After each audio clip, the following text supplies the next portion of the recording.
Hello guys, today we are going to read Geek, written by Holly Hale.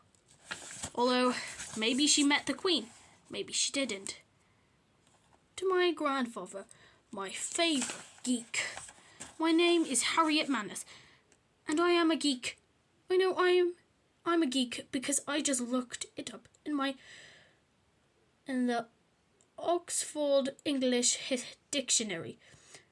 I drew a little tick next to all the symptoms I recognise and appear to have them all, which I should be perfectly honest, that hasn't come as a enormous surprise.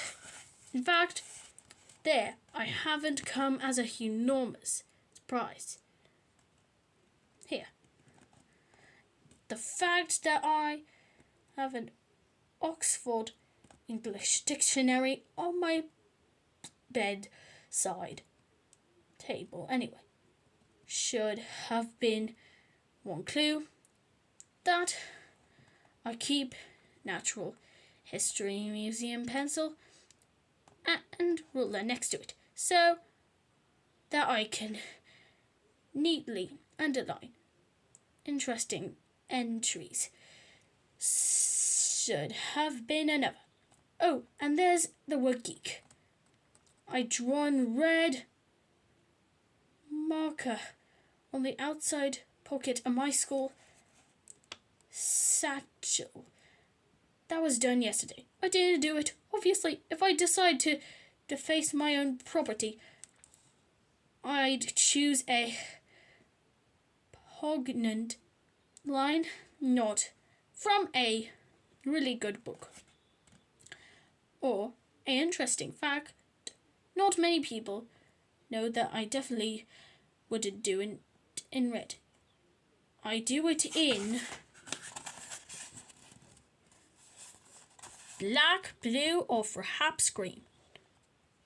I'm not a big fan of the colour red, even if it is the longest wavelength of light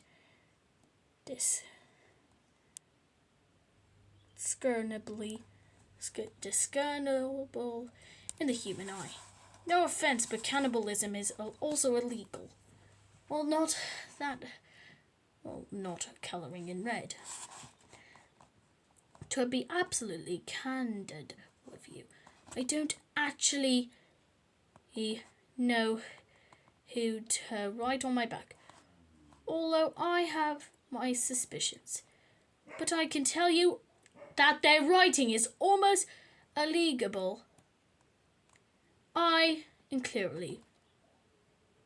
They clearly weren't listening during our English lesson last week, and we were told that handwriting is very important expression of the self, which is quite lucky because if I can find a similar shade of pen, I might be able to slip in the letter R in between G and E.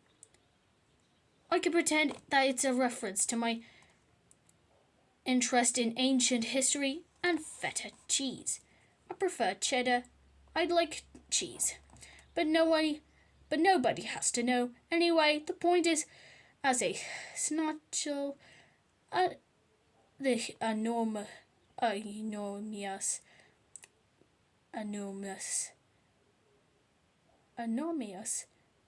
Vandal and the Oxford English Dictionary appeal to agree with each other, and I can only conclude that I am, in fact, a geek. Did you know that in the old days the word geek was used to describe a carnival performer who did the bit head off with a live chicken or snake or bat as a part of their stage act? Exactly. Only a geek would know a thing like that. I think it's what they call ironic. Okay, that is the end of chapter 1. And if you enjoyed that story, thank you for enjoying that other chapter from Geek Girl. And I'll be back with more videos. Please like and subscribe, because I have been popular over the years. Bye bye!